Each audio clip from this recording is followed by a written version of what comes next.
Good morning, everybody.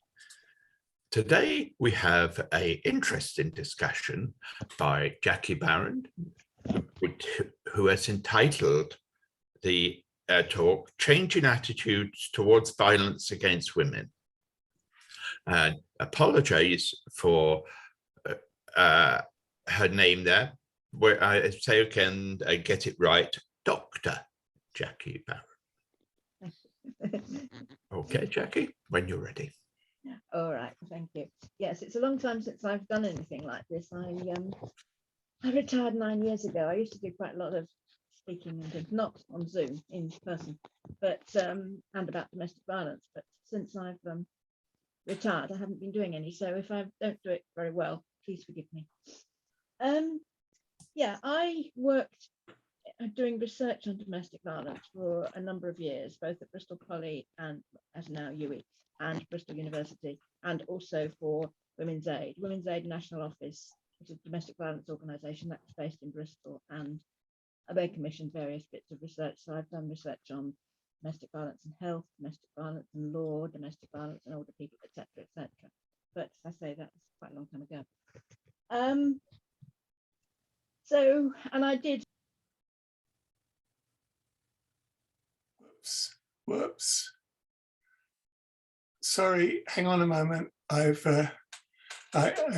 We need you to unmute, Jackie.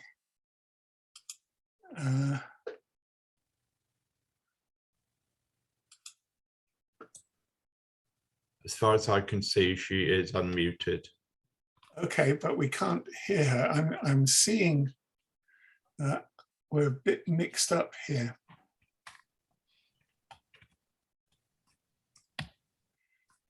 We've done something.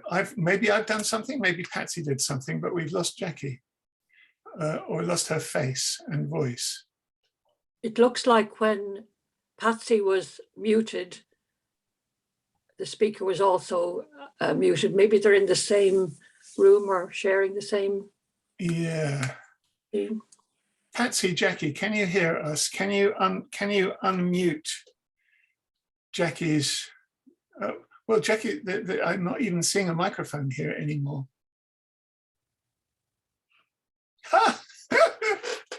And I haven't hosted for a while, so I'm not sure quite. I finally found a mute all button, but we need everybody on this. We're not hearing from either of our speakers in that room.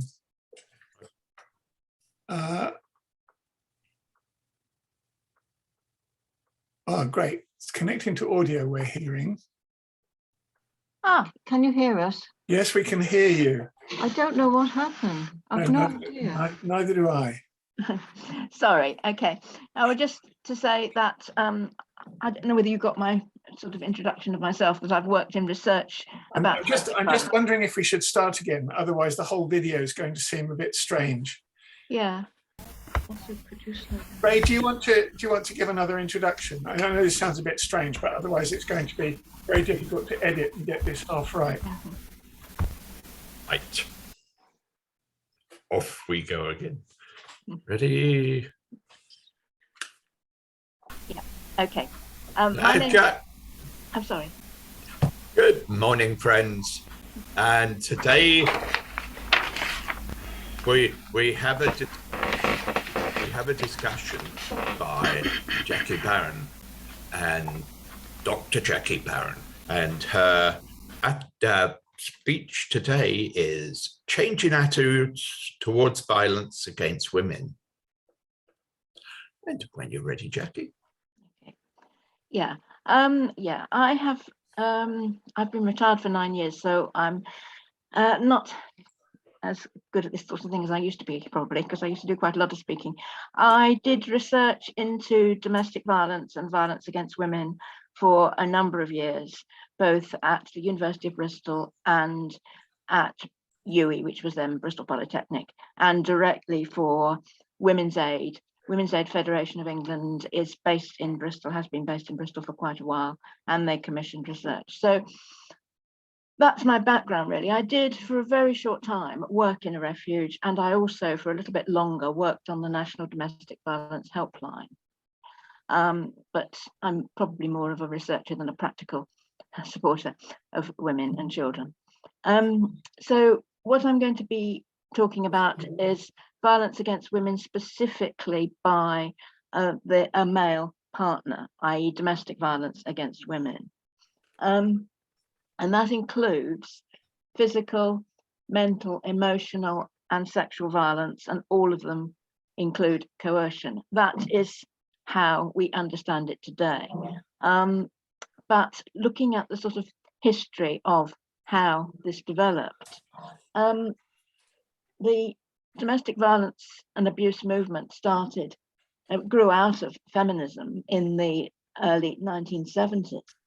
Prior to the women's movement, domestic violence was seen as the inevitable consequence of the kind of family structures we had, i.e. patriarchal families. They weren't necessarily called patriarchal families, but they were understood as families where the husband or male partner was the head, and he went out to work and was the breadwinner, and he delegated control of the children to his wife, but he could also control his wife. And there was, it was accepted that you could control both women and children by a stick that was no bigger than a man's thumb, apparently. And there was also spare the rod and spoil the child, which was a common saying, and children were beaten in school too, to a horrendous extent. So men were accepted as controlling the family and controlling their children through their wives or partners. As I said, beating with a stick no bigger than a man's thumb. And until the women's movement, and in fact beyond that, there was a lot of embarrassment and shame about being beaten or otherwise controlled and abused by your husband or partner. Women were encouraged to see it as their fault, and they did see it as their fault, either for behaving wrongly, even if they didn't understand why it was wrong, or for choosing the wrong partner in the first place. So until the early 70s, there was a huge silence about domestic abuse, and women had nowhere to go, no one to talk to, and it was just accepted this was how family life was. So until the feminist movement, the women's liberation movement, which started 69, 70, there was probably literally nowhere for women to go. No legislation about it, nothing. No refuges, clearly. Now the women's movement it led to the setting up of women's centres. Certainly there was one here in Bristol and some in London and in various other cities anyway, if not in small places. And the result of those women's centres was that women came to them to talk to other women, meet with other women, talk about their experiences. And that allowed them to feel they could ask for help. And that gradually led to the setting up of refuge accommodation. And around the same time, rape crisis movement started about rape and sexual abuse. And there were support centres and helplines which began on a small local basis. Here in Bristol, I think the refuge started in 1970, 71, something like that. And there was a local helpline, but more developments came later. But from the mid-1970s, national organisations began to set up, which allowed easier access both to refuge accommodation and helplines. And rape crisis again started around about the same time. Also, in the 1970s, legal measures began to be implemented, again as a result of feminist pressure. So at the time, for example, there was the Domestic Violence and Matrimonial Proceedings Act of 1976, which allowed among other things, women to get injunctions against an abusive partner. There was the Domestic Violence and Magistrates Court Act of the following year, which allowed the same kind of measures in magistrates' courts as in Crown courts. Now, injunctions were not necessarily very effective. I mean, one of the research I did was into the effectiveness of injunctions, and I called the report "Not Worth the Paper," which suggests that maybe the injunctions weren't very. I mean, they were more effective than "not worth the paper" implies. They worked a lot better if they had powers of arrest attached to them, because the police would then take them more seriously. They were certainly by no means 100%, but they did allow women to exclude violent partners from their homes or leave their homes and claim to be homeless and get, hopefully, eventually, temporary and then permanent accommodation for themselves and their children. So yeah, that was the beginning of the legal measures, which were very, very useful. Though it's not until 1991 that rape within marriage, within actual legal marriage, was seen as illegal. Before that, men were seen as they had a right to have sexual relationship with their wives, even if the wife said, "No, I don't want it tonight," or "I'm tired," or "Please don't do," they had a right to force that until 1991, which was very late. The 1977 Housing and Homeless Persons Act was also extremely important. It was clarifying that those who experienced violence at home and were in priority need, and that's a bit of a, I'll explain that in a minute, were technically homeless, even if they left home themselves by choice.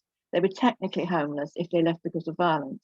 And the local authority was responsible for housing them if they were in priority need.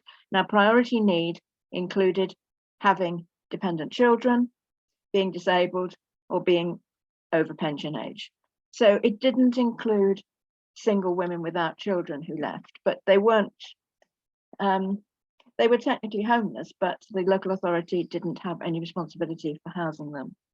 I don't know what the situation is now, because with local authorities having enormous problems with housing, whether in fact women do get housed now. But what we found was, when I was working in the refuge movement and doing the research and so on, was that women with children could go into temporary accommodation and or refuge for maybe 3, 6, even longer months, but then eventually they would get offered a housing association or council house.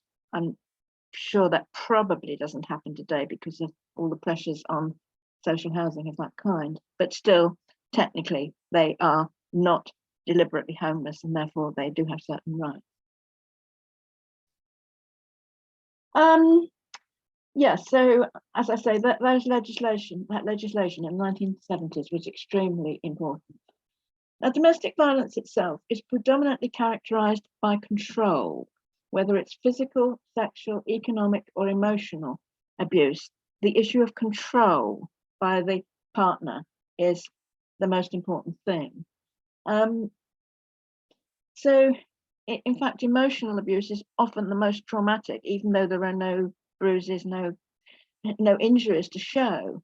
And it also makes it harder to leave, because a woman can think, well, it's all in my head. He's really a good man. He does this, that, and the other. He looks after children and so on. And he says it's all your fault. It's all in your head. And so emotional abuse is often the worst.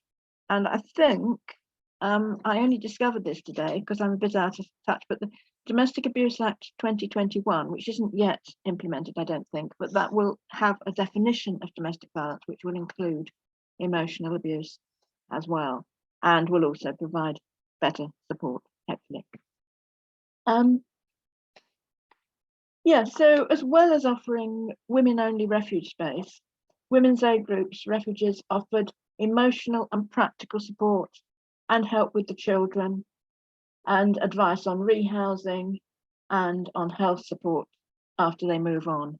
And help with the children is very important, because children are very much affected by the violence that they see if they do witness it, or in fact they're affected by the fact that their mother is affected by the violence, even if they don't see the violence themselves. So children's support, we felt when I was working for Women's Aid, was extremely important, and children's workers and children's groups, support groups and so on, were usually provided if the organisation had sufficient funds and workers.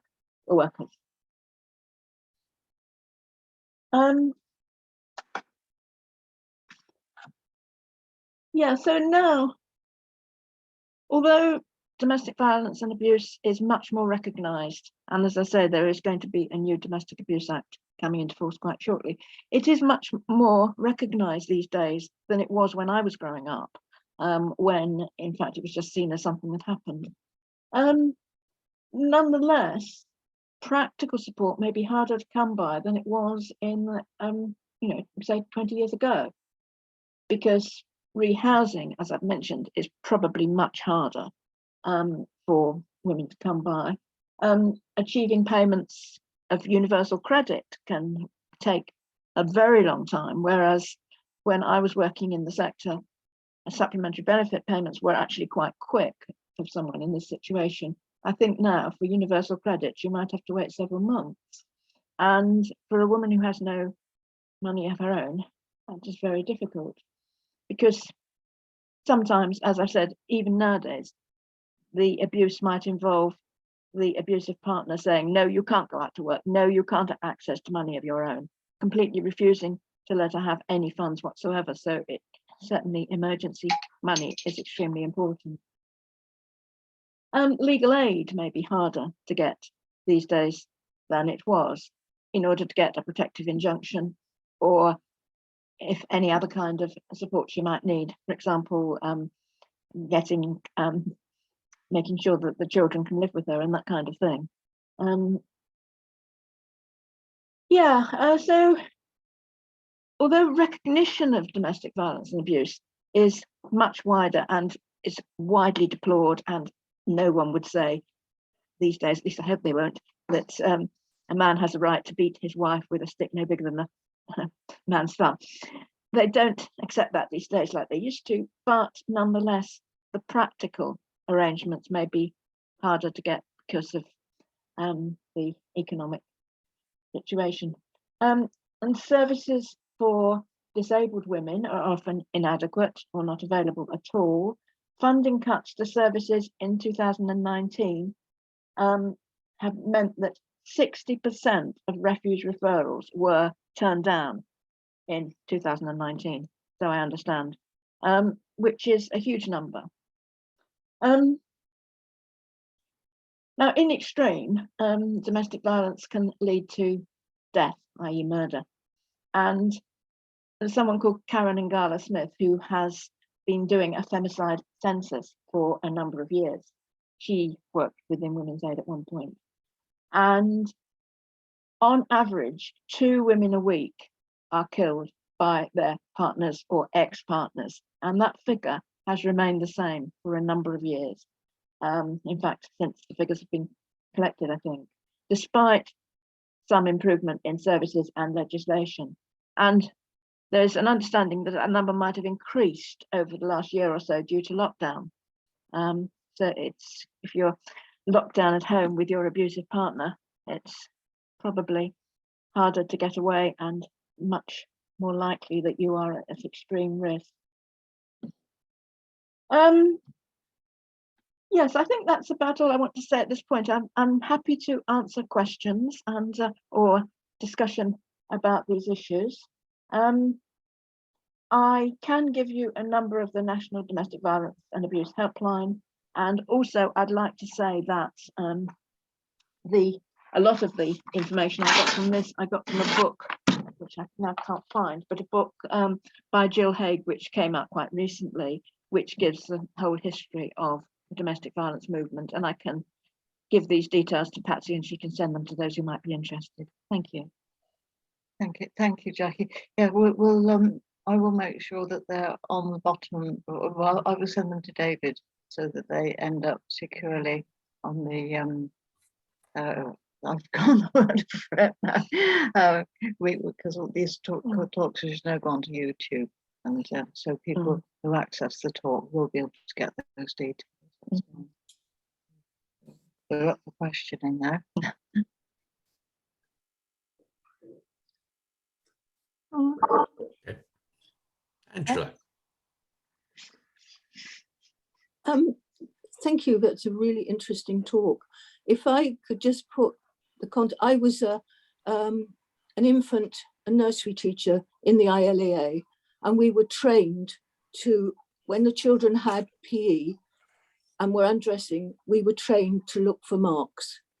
And there was a department that the head teacher would then phone if the class teacher said, you know, little Mary's got a torn vest and she's got a bruise, and you kind of very gently try to, you know, as the class teacher who knows the child well, say, oh dear, what happened? And the child will often have a story, and that would often uncover, I mean, child abuse is, you know, horrendous. It also often went in hand with a violent man hurting a woman. So there were the structures. And then I will say it again and again and again and again. The Thatcher Great Destroyer came and destroyed all the structures that we had education welfare officers. She came in every week when I was a head teacher, went through the registers to look at unexplained absences, any notes I had written about concerns, We had the means of actually quickly identifying, and you do as a society, in my opinion, need to have structures that protect right from birth, really. I mean, but certainly in the school system should provide the means of identification, and then society at large, you would hope, would have the structures of identifying, taking to court. I was a magistrate, and there were, you know, as soon as there was a domestic violence came to the magistrates court, it goes straight up to the Crown Court. So we don't seem, I'm an outsider now, but there were structures that we had in England that gave protection to women and children. And I don't know, you know, how many how such structures still exist. No, and I don't. I mean, those structures that you're talking about, they came in the 1970s, presumably, Yes. all around the same time. Because before that, I mean, children were actually beaten in schools. You know, the schools. Yeah, the ILEA, sorry if I interrupt, the ILEA was the first local authority, educational authority in the country to forbid violence towards children, smacking and so on. And it would, in some parts of the country, that caused outrage that you know, it was London being trendy again. And when was that? In the 1970s? Yeah. It would have been, yeah. My daughters were born in 1965 and 1967. So, you know, I was interested in what was issues that were discussed, and certainly play groups there would be no smacking. No. So they would be in 65, it would be 1970s. There was among women's groups, women who had children, immense interest in those issues, and, you know, marching and so on to support legislation that was going through. Yeah, interesting. Yeah, a lot happened in the 1970s. I was in school till 1965, and being one of the more rebels and vocal children, I used to get beaten with a cane quite often, you know, in that respect, you know, so I can understand that type of thing. But the story that I know is about when I was working in one of the big special schools was that a cleaner would come in quite often, and the boys and I who I dealt with boys and girls, but the boys which I dealt with would see this cleaning lady come in, and this cleaning lady was a beautiful lady, thin, blonde, beautiful lady. And the question was, why she worked as a cleaner type of thing, But it was found out later, because she informed me, that her husband, who was a detective inspector in the Warwickshire Police, was very coercive to her and used her sons to inform her husband about mum and what mum got up to. And so the father had coerced the sons into thinking of mother as the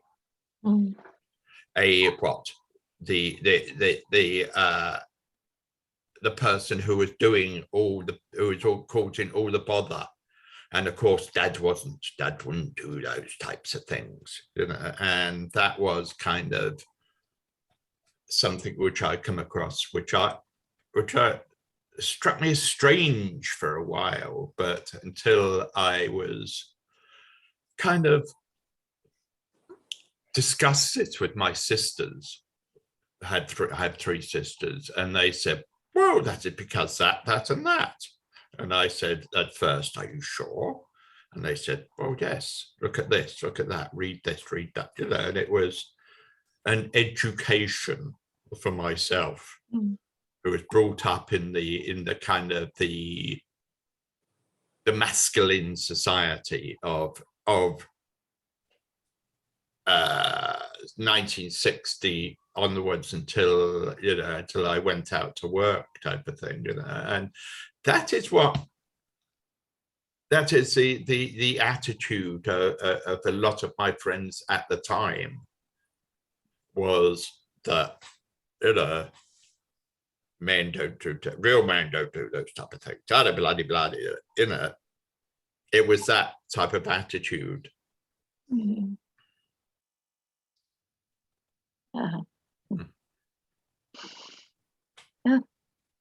Hattie.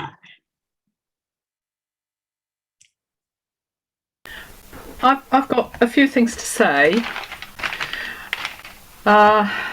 One is about the men, because I think it's been recognised, and probably most people would agree, that the pressure on guys to, be a strong guy and organise a family so that it's successful, and to have a job and to earn more than the woman, and all these traditional things is enormous. And of course it was more in the 50s, 60s, 70s, 80s around, and I think guys are also put in incredibly difficult positions, and may get frustrated, and often they don't talk about their feelings. So instead of talking, and especially if they have previously experienced in their upbringing violence, they just do it because that's how you deal with it. So that's one thing. And as we know, domestic violence, well, anyway, traumatic childhood plays itself out for a few generations.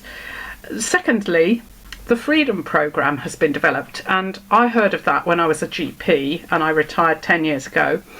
And it was initially for women, and you attended each week for a few weeks and learned a lot of emotional stuff and practical stuff, and how violence can be played out, and how it's not all of us.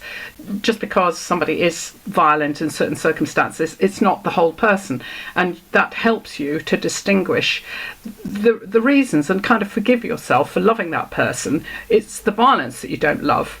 So that was a very good programme. And then the freedom, oh no, I think the first freedom program actually was probably developed in prisons, come to think of it, with guys. Am I right, Jackie? I'm sorry, I can't remember. All right. Okay. Yes. Yeah, I think that was the first one, because they did grievous bodily harm and they got done for murder and stuff like that. And I think the freedom program was first of all developed in prisons with guys who had a serious record. And then it's now for men and women. And of course, the emotional aspect of it is tops, because how are you supposed to deal with it? And also it became recognised that women can't just leave. They just can't. There's all sorts of ramifications, and the gentle approach by support services now is much more effective, and taking time while somebody makes the decision to depart and plans it and organise it so that it's a success. And another point I want to make completely differently is how in the late 70s, 80s, well, while I was finishing my training as a doctor and a GP, we were talking about Munchausen syndrome quite a lot. And this was how people, especially women, not always, would present their children as ill, as a proxy for difficulties that they were having themselves. And so this was talked about, and we were on the lookout for it and recognised it as a psychological way of coping. So I think, Angela, your comments about children being subject to marks that betrayed what was happening in the home is actually very important. But when I'm talking about Munchausen syndrome, I'm talking about people turning up in casualty with a child who is fainting or feverish, or and then actually the doctors never see any evidence for this, but they carry on presenting, and it's a way of coping psychologically. So those were my 3 points: how it might affect men, the freedom program, and Munchausen syndrome. Right. Yes, I hadn't thought of Munchausen syndrome in that context. I mean, as regards to men, I had meant to mention perpetrator programs and so on. And Right. In my experience, when I was around, the perpetrator programs weren't very successful. But there was actually an article in The Guardian last week about perpetrator programs, and it does seem as though they can be more successful if they're done in a slightly different way, or, you know, they can be successful with some men who actually do want to change.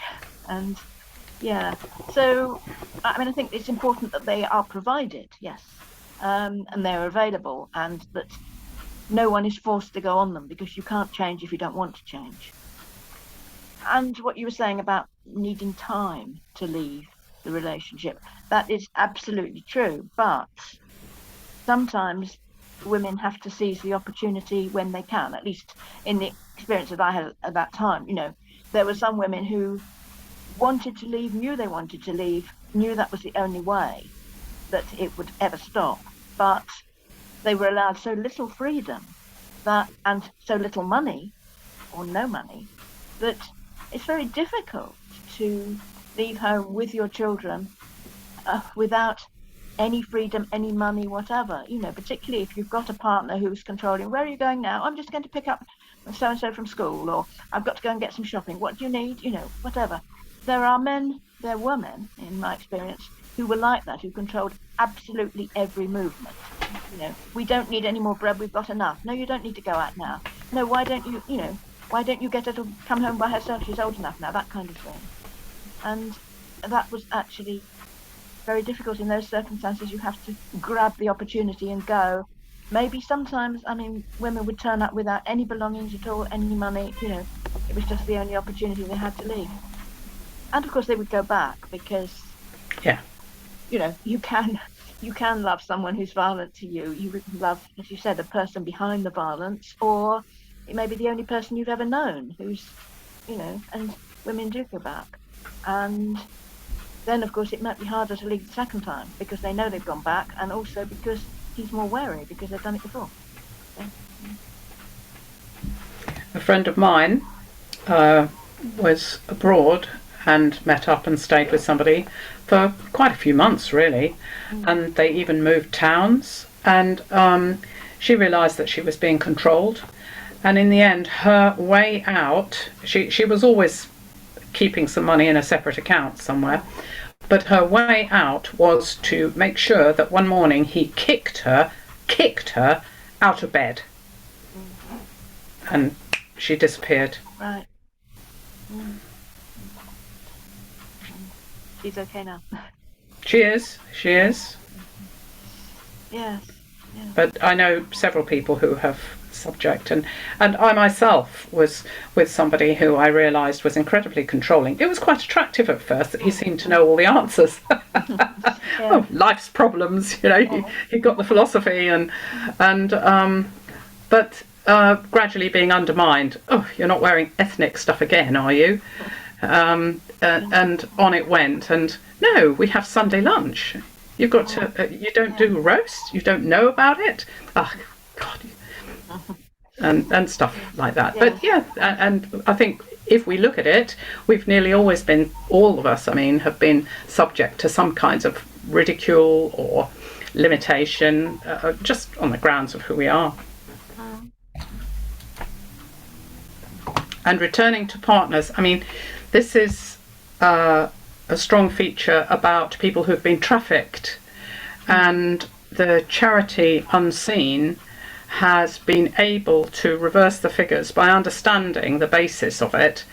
It used to be that women who were trafficked, 60, 70, 80%, that sort of amount, would return to being trafficked because that's what they knew.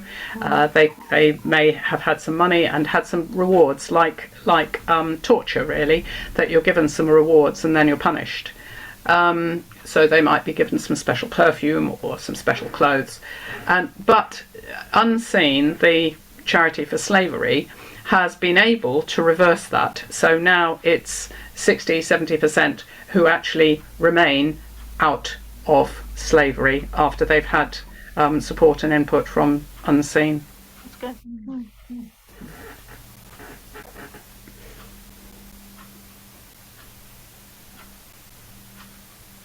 Well, this is,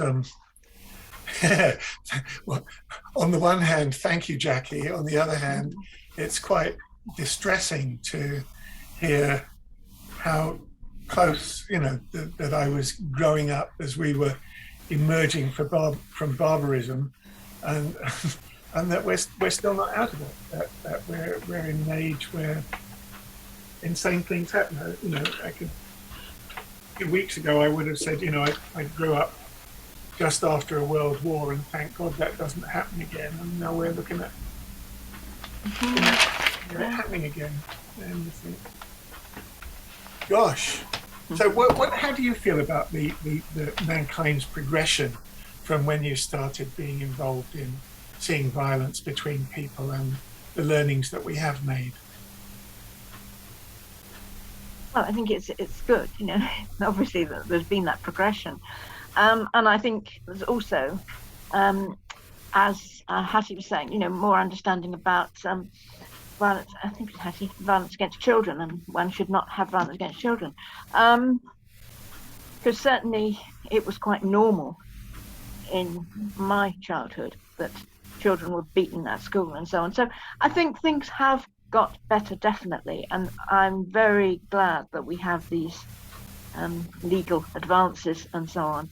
And as I say, there's a new Domestic Abuse Act which will be coming into force quite shortly, I think, which will incorporate a lot of those things and more. So yeah, I think it's really, really good thing. But on the other hand, as I said, the numbers of women being killed by their partners doesn't seem to have gone down.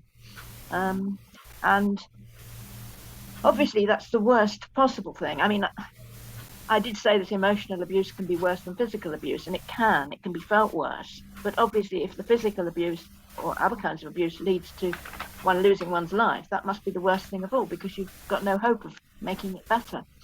So yeah, things have changed, things have got better, but Women are still dying. Women are still dying and women are still being abused. And yes, there is abuse of men sometimes, but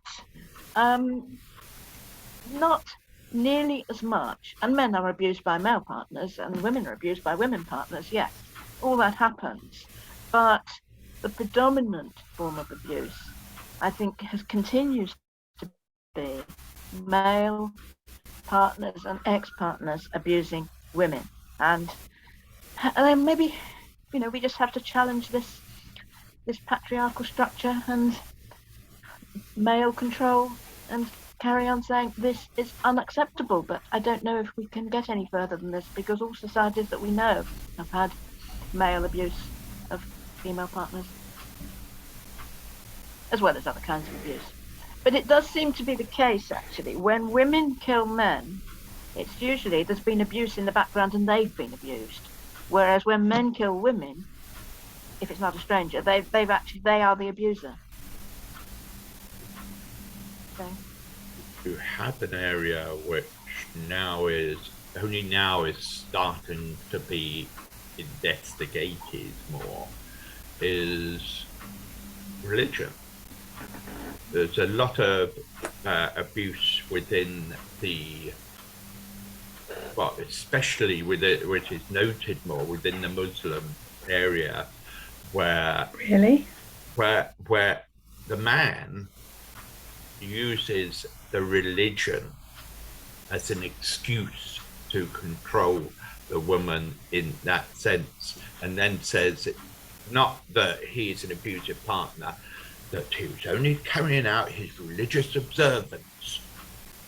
And that is an area now which we are we're finding out more about. Basically, I am one of the finding out about it was that I am a trustee of Anti-Slavery International. They are starting to be told of this type of attitude by women who are starting to assert themselves within the Muslim religion itself. I think other religions as well. I mean, religion can be used as a way of controlling. Certain kinds of religion are, yes, you're right, very, very controlling and keeping people in general and women and children in their place. And, there's forced marriage, which in a sense can come from a religious belief as well. But certainly some churches can be very controlling. Well, I want to emphasize there, it is the abuse of the religion. The religion itself says, love people, love your brother, love your sister, love people, and that is the using the religion, abusing the religion more than that, the religion itself. Of course, yes. Angela. Angela, you're muted. You're muted, Angela. Sorry. I think it's really important to say some Muslim sects, S-E-C-T-S, or some Christian sects, or some Hindi sects, because it's not the whole religion that is doing that. And I think we get lazy if we just say, oh, Muslims do that. No, that is not the case. This sect, which exists in Bristol, actually, in some places, is very extreme towards women. But it's not the whole of the huge Muslim Islamic religion, or Hindi, or Christian. I agree with that wholeheartedly. Yes, it's using that religion to and abusing that religion to come up with Christopher, you wanted to say something? Yeah, I was just thinking a Quaker friend who was also called Jackie years ago, who worked in prison with male murderers, and she said, people were surprised that they were such nice people, and she said, well, they are, they just lost their temper once. And it occurs to me to wonder how many of the women who are murdered, it's actually been a result of, you know, after a period of abuse. Because I would have thought, actually, if you're actually getting pleasure out of abusing your wife or, you know, whoever, you want to keep it at a level that they're not going to go away. Or am I? Well, I think a lot of this is ex-partners anyway, that the man will kill her after she's left him. So he hasn't got her anymore, so, you know. Yeah. From the expression of your face, Hattie, you disagree with that? Well, I think it's caution, saying they just lost their temper. Well, you know, there will be a pattern behind it. It will not just happen one day because they lost their temper. It truly will not. It's a habit. It's perceived by the guys as quite normal. And so, of course, they can be nice people, because they're not, if they're talking to you who is not a partner, then they can be perfectly nice. And I know of families where there was a paedophile in the family and absolutely nobody could believe it, because they're so nice. And then I've heard of a story where a woman was courted by a man absolutely beautifully, and he would prepare the dining table and make candles and all that very lovely stuff. And he was, in fact, whether he had premeditated it consciously or not consciously, he was planning to murder her. And the thing is, they can go and find somebody else. He was actually planning to murder her. That was that particular story. That's a bit unusual. Yeah. And I'll tell you a couple of things. A friend of mine told me how in his relationship, which had been a few years and they had a child, he realised that something in him would snap at times towards her, and he was terrified, and he thought he had to leave. He had to get out of that relationship. He was so terrified by whatever was being triggered by whatever it was between them. He just had to leave. And I really respect that. I don't know if he got support at the time.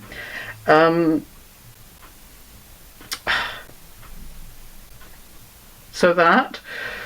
And then also in the 70s, I was in London, and I remember one night walking along the street. It wasn't dark, it was dusk, and these two guys, actually there were three guys, but two guys were dragging a woman who was screaming and screaming and saying, I don't want to go, leave me alone, for goodness sake. And the third guy was walking behind them. And I believe I was on my own, and you know, I did nothing. What, you know, oh dear, that was so terrible. What should I have done? I mean, perhaps, I can't even remember now if I actually tried to speak to her, are you okay, or what's happening, or I can't remember, but I was terrified by these three guys, and they were terrorizing her.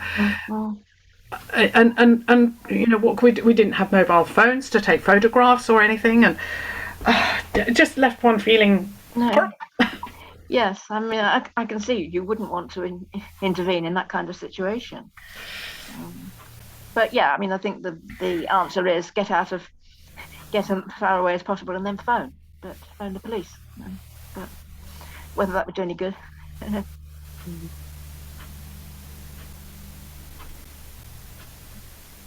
Graham.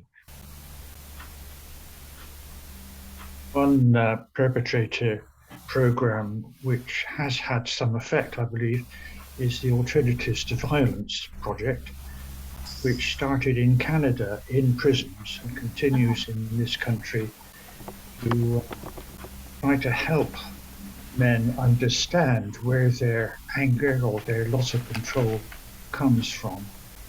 How far it's active in this area now, I don't know, but that is one means of getting at the root of the problem of violence, particularly by men towards women. The question I want to ask Jackie is, I'm a bit surprised you haven't mentioned alcoholism or any other form of addiction as being a cause of violence.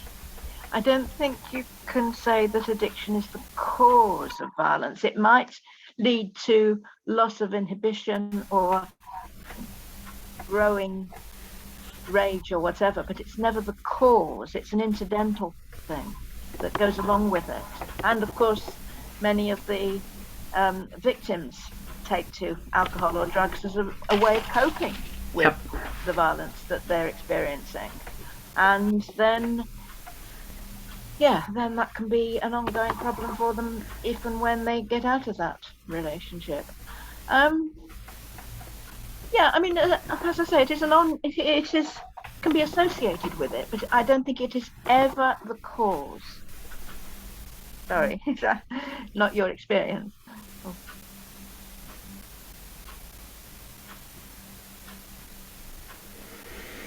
Just a question.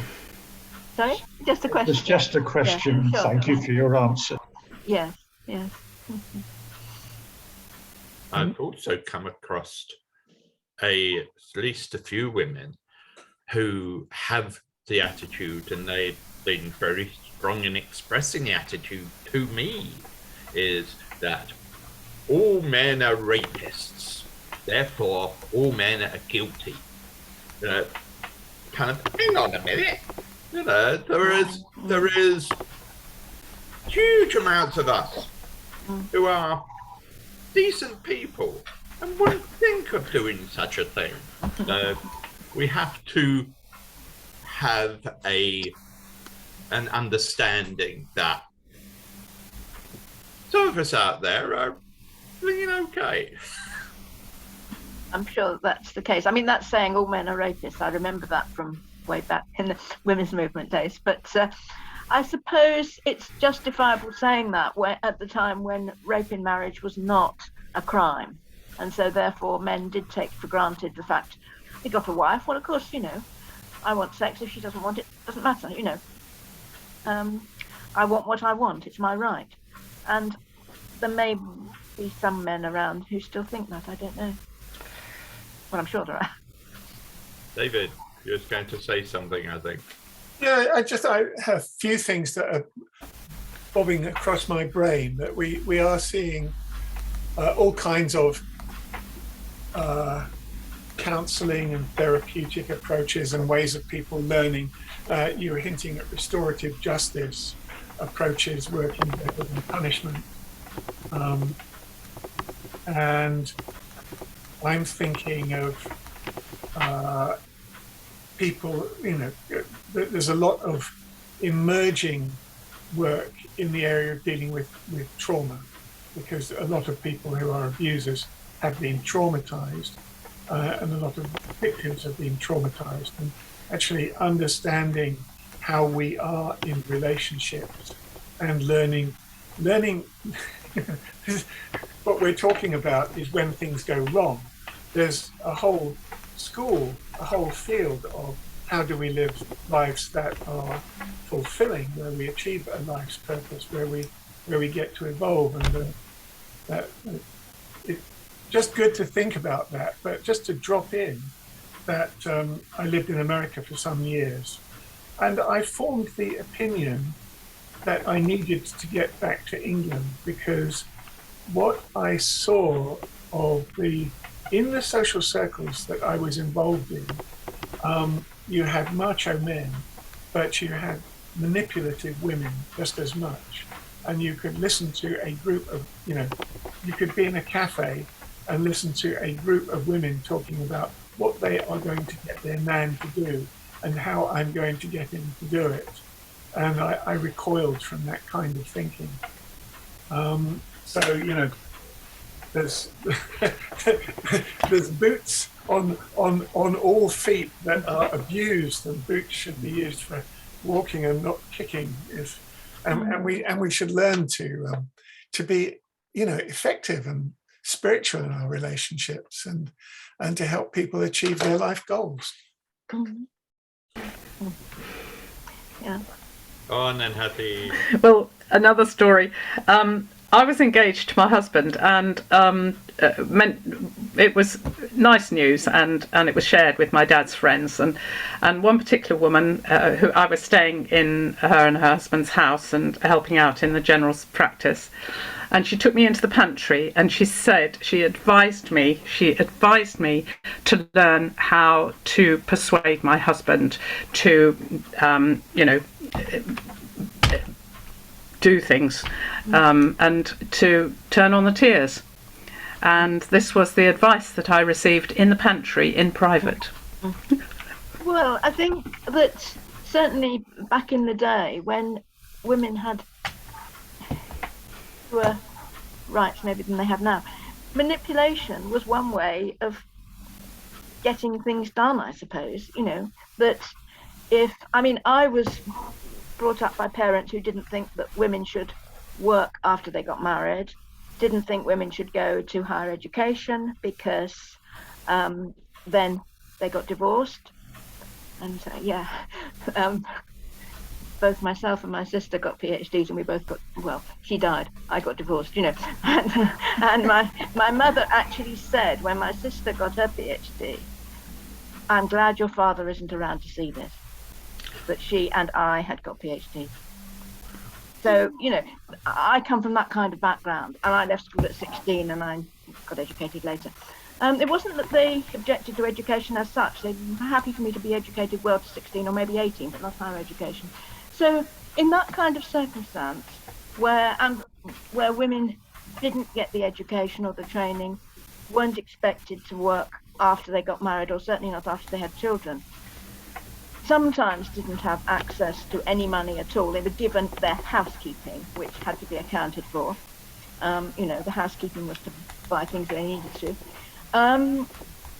Didn't have joint bank accounts or their own bank account. In that kind of situation, how would you get things done without a bit of manipulation and persuasion? So,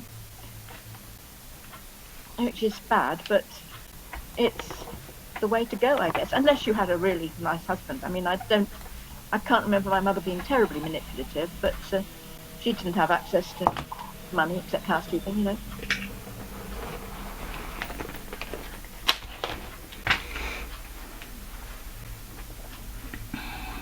Any other comments, friends?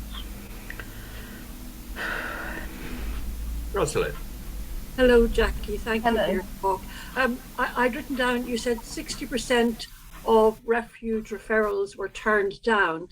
Did you mean by that there was no place for the women in the refuges? Yeah, no place, yes. Wow. So Yeah. for that reason, a lot of women had no choice but to go back home. Well, they do under the Housing Homeless Persons Act. The local authority is responsible for finding them somewhere. It might not be somewhere very good, but they are responsible if somebody is experiencing violence and they're in priority need, i.e. they've got children. No, it may not be suitable accommodation, but and they wouldn't necessarily get the support. But also a lot of women's aid groups these days, refuge groups, they have outreach support. So if a woman was referred, went to a refuge, called a refuge or whatever, and they were told there's no spaces, then they might say, but we can support you, if you can find somewhere else to go. So they might be able to do that. But yes, there still are not enough refuge spaces for all the women who, and that's sort of nationally.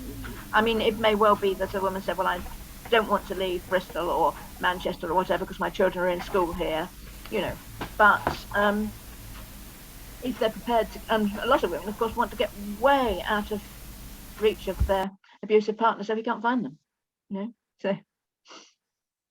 Thank you. Okay. Any other comments, questions?